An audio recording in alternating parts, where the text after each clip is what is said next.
Hello everyone, welcome to my YouTube channel. तो आज हम स्टार्ट करने वाले हमारा CSS ट्यूटोरियल। तो इस ट्यूटोरियल में हम आपका बिगिनर लेवल से एडवांस लेवल तक का CSS कवर करेंगे और देखेंगे कि कैसे हमारा HTML पेज या जो हमारा वेब पेज होता है उसको हम कैसे, उसका लुक एंड फील हम कैसे बेटर बनाते हैं, उसकी अपीयरेंस, उसकी स्टाइलिंग हम कैसे सेट करते हैं। तो इस ट्यूटोरियल 1 में हम कवर करेंगे लाइक इंट्रोडक्शन टू CSS का सिंटेक्स क्या होता है, and what are the various ways to insert the CSS with our HTML page. So without wasting any time, let's get started. चलिए तो फिर शुरू करते हैं हमारे इंट्रोडक्शन टू CSS से। तो इंट्रोडक्शन टू CSS में जनरली अगर हम बात करें कि CSS हमारा क्या होता है, like CSS stands for your cascading style sheet. तो CSS का लाइक हमने HTML पढ़ा, तो HTML का काम क्या है, like HTML is a basic building block to create a web page. तो एक आपका बेसिक स्ट्रक्चर, एक बेसिक लेआउट आपका HTML से क्रिएट हो जाता है, ठीक है। लेकिन अगर हमको उस लेआउट को, उस वेब पेज को एक अच्छा लुक एंड फील देना है, उसकी अपीयरेंस अच्छी करनी है, उसकी स्टाइलिंग करनी है, ठीक है, जैसे उसके बॉर्डर्स, मार्जिन, पैडिंग, तो इन सब चीज़ों के लिए हम CSS का यूज़ करते हैं, ठीक है। जैसे आप स्क्रीन पे देख भी पा रहे होंगे, like CSS stands for your cascading style sheets, like is a style sheet language used for describing the presentation and formatting of a document written in HTML, ठीक है। तो जनरली हम स्टाइलिंग करते हैं हमारे डॉक्यूमेंट का, HTML डॉक्यूमेंट का with the help of CSS, ठीक है, उसकी अपीयरेंस अच्छी करना। फिर है like CSS is used to control the layout, appearance and design of the web page, ठीक है। तो लेआउट हुआ, अपीयरेंस हुआ, डिजाइन हुआ, ये सब हम वेब पेज का कंट्रोल करते हैं with the help of CSS। फिर like CSS allows web designers and developers to define how HTML elements on a web page should be displayed, including aspects such as, तो यहाँ पे हम define करते हैं with the help of CSS कि जो आपके HTML एलिमेंट्स हैं वो किस तरह से डिस्प्ले होने चाहिए, ठीक है। तो कुछ आपके की एस्पेक्ट्स होते हैं। तो अगर हम 1 by 1 देखें तो जैसे पहला लेआउट, तो CSS के हेल्प से हम क्या कर सकते हैं, आपके HTML पेज का लेआउट सेट कर सकते हैं। लेआउट में आपका आता है लाइक आपका बॉर्डर, उसका मार्जिन, उसकी पैडिंग, उसकी पोजीशनिंग, ठीक है, उसका बैकग्राउंड, तो ये सब चीज हम with the help of CSS set कर सकते हैं, ठीक है। नेक्स्ट आता है आपका टाइपोग्राफी। टाइपोग्राफी में क्या होता है, लाइक आपका फॉन्ट हुआ, टेक्स्ट हुए, उनका स्टाइल हुआ, उनका कलर हुआ, ठीक है। तो ये सब चीजें भी हम CSS की हेल्प से सेट कर सकते हैं हमारे HTML पेज में, ठीक है। फिर आता है आपका next, that is your colours and background. तो आप अपने HTML पेज का कलर, जो भी डिफरेंट एलिमेंट्स होते हैं उनका कलर्स, उनका बैकग्राउंड चेंज कर सकते हैं, सेट कर सकते हैं with the help of your CSS। Next point हमारा आता है आपका बॉर्डर एंड बॉक्स मॉडल के बारे में, ठीक है। तो HTML पेज का जो आपका, या फिर हम बोलें जो भी आपका वेब पेज है, उसका हम बॉर्डर सेट कर सकते हैं, ठीक है। और बॉक्स मॉडल में ये आपका ओवरऑल आ जाता है, जैसे उसकी बॉर्डर हुआ, उसका मार्जिन हुआ, उसकी पैडिंग हुई, ठीक है, उसका बैकग्राउंड हुआ, उसका अटैचमेंट, पोजीशनिंग, ये जितनी भी चीजें होती हैं जो हम आगे 1 by 1 डिस्कस करेंगे और देखेंगे with the help of example, with the help of code कि ये सब कैसे काम करता है। फिर आता है हमारा लाइक ट्रांजिशन एंड एनिमेशन। तो CSS के हेल्प से हम क्या कर सकते हैं, हमारा ट्रांजिशन कर सकते हैं, हमारे HTML एलिमेंट्स में ट्रांजिशन अप्लाई कर सकते हैं, एनिमेशन अप्लाई कर सकते हैं। फिर आपका जैसे पॉइंट आता है रिस्पॉन्सिव डिजाइन का। तो रिस्पॉन्सिव डिजाइन से मतलब होता है लाइक अभी हम आगे CSS का फ्रेमवर्क भी पढ़ेंगे, एक फ्रेमवर्क होता है हमारा बूटस्ट्रैप। तो जनरली आपके रिस्पॉन्सिव वेब पेजेस क्रिएट करते हैं। तो रिस्पॉन्सिव वेब पेज से हमारा मतलब क्या होता है कि मल्टीपल स्क्रीन, जो अलग अलग आपकी रिजोल्यूशंस है, स्क्रीन रिजोल्यूशंस, ठीक है, तो उनके अकॉर्डिंग वो अपने आप को वेब पेज जो है अपने आप को सेट कर लेते हैं, ठीक है, एक कंसिस्टेंट वे में, ठीक है। चाहे आप उसको मोबाइल पे डिस्प्ले कराओ, चाहे डेस्कटॉप पे, चाहे कंप्यूटर पे, चाहे किसी भी टाइप के रिजोल्यूशन पे आप डिस्प्ले कराते हो, तो वहां से उसी को हम रिस्पॉन्सिव वेब पेजेस बोलते हैं। फिर आता है लास्ट में आपका मीडिया क्वेरीज, ठीक है।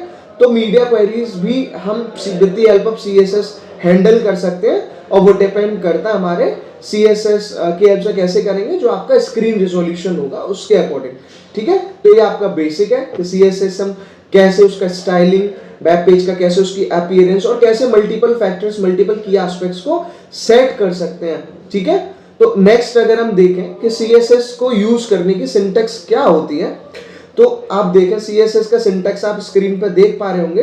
तो CSS के सिंटेक्स में जनरली क्या होता है, जैसे यहाँ पे देखें आप, आपका सेलेक्टर हुआ, ठीक है। तो सेलेक्टर आपका जनरली क्या होता है, आपका एक HTML टैग होता है, ठीक है। जो भी आप HTML एलिमेंट होगा जिसको आप स्टाइल करना चाह रहे हो उसके लिए हम यहाँ पे सेलेक्टर का यूज करते हैं। फिर आता है आपका उसके अंदर यहाँ पे आप देखो तो विद इन करली ब्रेसेज आपके आते हैं दो चीजें, एक आपका होता है प्रॉपर्टी और दूसरी होती है वैल्यू। तो प्रॉपर्टी एक तरह से आपका HTML का एलिमेंट का एट्रीब्यूट हो गया और उसकी वैल्यू, ठीक है। जैसे अगर हम देखें यहाँ पे एग्जांपल के तौर पे अगर हम सेलेक्टर की बात करें, लाइक अगर हम पैराग्राफ टैग की बात करें, ठीक है, तो पैराग्राफ टैग में मान लो आपको प्रॉपर्टी में ऐसा कलर अप्लाई करना है, ठीक है। हमने कलर लिया, लाइक हमने पैराग्राफ का कलर ले लिया ब्लू, ठीक है।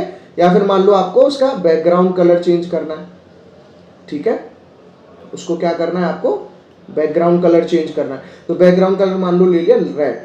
तो इस तरह से एक एग्जांपल होता है हमारा CSS की सिंटैक्स का, ठीक है। आप इसमें देखें तो ये एक एग्जांपल है। तो नेक्स्ट आता है हमारा कि कितने तरीके से हम CSS को यूज कर सकते हैं हमारे HTML पेज में, ठीक है। तो अगर हम बात करें तो हमारे पास 3 तरीके होते हैं CSS को यूज करने के, ठीक है, विद योर HTML पेज। तो एक होता है आपका इनलाइन CSS, फिर आता है आपका इंटरनल CSS और फिर आता है आपका एक एक्सटर्नल CSS। तो इनलाइन CSS को हम डायरेक्टली जो आपका HTML एलिमेंट है, जो आपका टैग होगा, उसी टैग में with the help of your style attribute हम इनलाइन CSS का यूज कर सकते हैं। अगर हम बात करें इंटरनल CSS का, तो इंटरनल CSS के लिए हम स्टाइल टैग का यूज करते हैं, जिसको हम यूज करेंगे आपके हेड सेक्शन के अंदर। थर्ड आता है हमारा एक्सटर्नल CSS, ठीक है। तो एक्सटर्नल CSS में क्या है, हम एक .css फाइल क्रिएट करते हैं। क्या करते हैं, हम एक .css फाइल क्रिएट, ठीक है। तो हम एक .css फाइल क्रिएट करेंगे और फिर देखेंगे उस .css फाइल में हम अपना CSS का कोड लिखेंगे, उस कोड को हम लिंक कराएंगे हमारे HTML पेज के साथ, ठीक है। तो चलिए फिर हम 1 बाय 1 हमारे VS कोड के हेल्प से हम चलते हैं अपने कोड एडिटर में और देखते हैं कि कैसे हम इनलाइन, इंटरनल और एक्सटर्नल CSS को यूज कर सकते हैं, ठीक है। तो ये सब हम आपके इसी एक ही वीडियो में कवर कर देंगे, ठीक है। चलो, तो अगर हम अपने VS कोड पे चलें तो यहाँ पे देखिए हम एक सिंपल एग्जांपल देखते हैं इसका कि कैसे हम इसको यूज कर सकते हैं, ठीक है। तो अभी आप देखें इसका आउटपुट भी, तो अभी हमारे पास कुछ नहीं है, मैंने एक सिंपल पेज बनाया हुआ है। तो चलिए, तो सबसे पहले अगर हम बात करें आपके इनलाइन CSS की, तो इनलाइन CSS को हम कैसे यूज कर सकते हैं, ठीक है।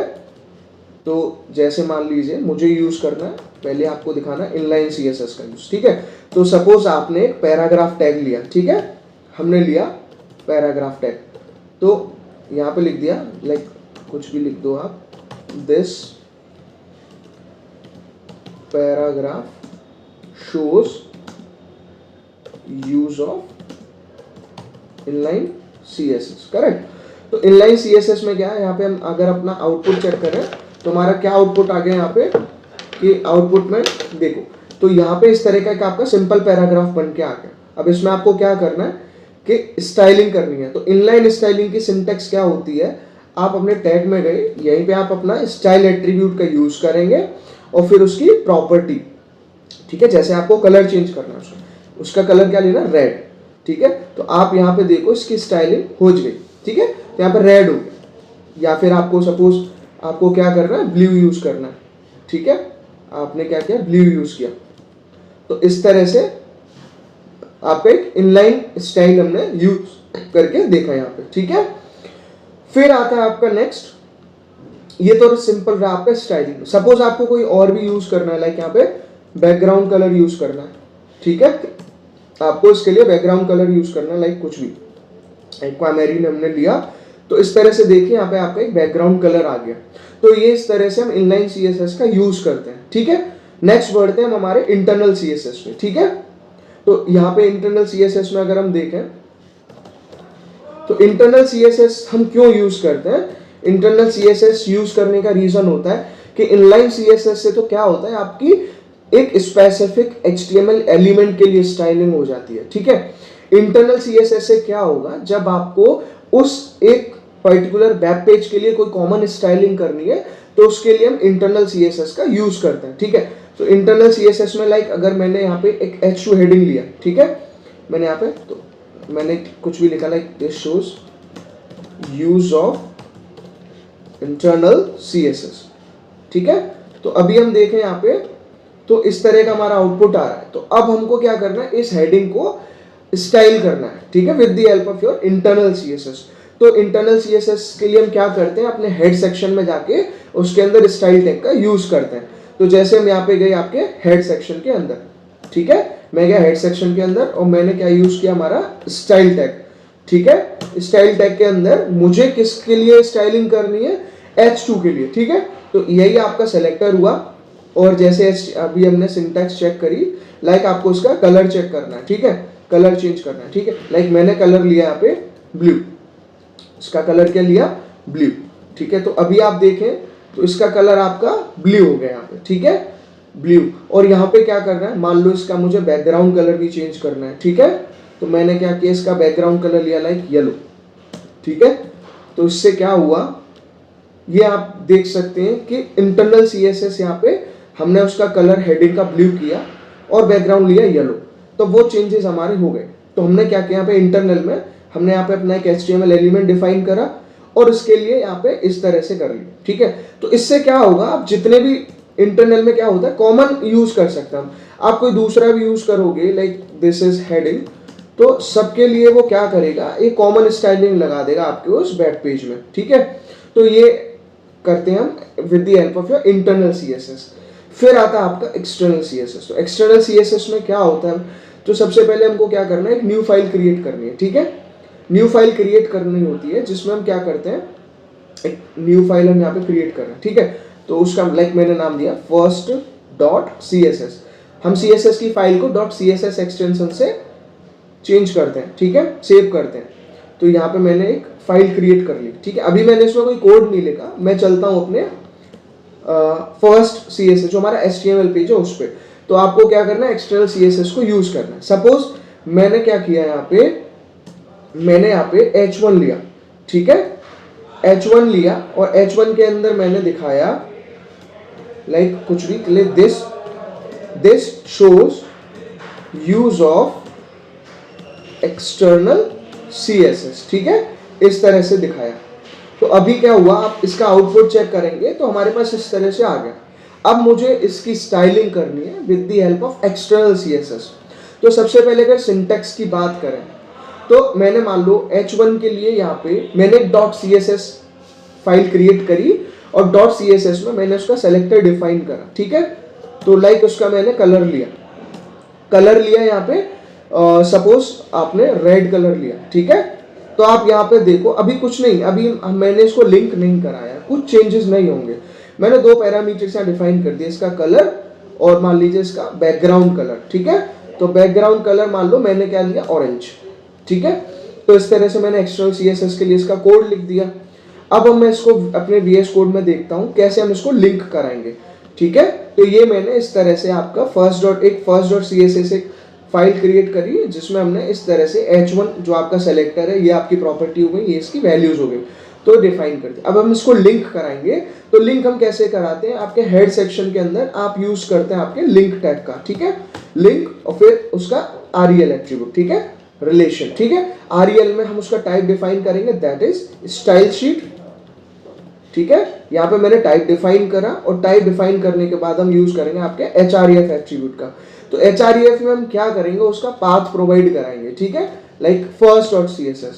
तो यहाँ पे क्या किया मैंने, इस सिंटैक्स के हेल्प से लिंक, ठीक है, relation equal to style sheet और href इक्वल टू आपकी फाइल का नाम, जो भी आपको पाथ होगा जहाँ पे भी आपकी CSS फाइल सेव है, आप उसको यहाँ पे उसको प्रोवाइड कराएंगे।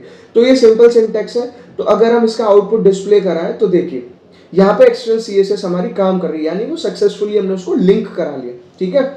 तो यहाँ पे आप देखो, और अगर मैं यहाँ पे कुछ भी चेंजेस करता हूँ लाइक ऑरेंज की जगह अगर आप बैकग्राउंड कलर की बात करें, आप कुछ भी ले लो यहाँ पे, ठीक है। मान लो मैंने एक्वा बैकग्राउंड कलर लिया तो यहाँ पे वो चेंज होके आएगा इस तरह से।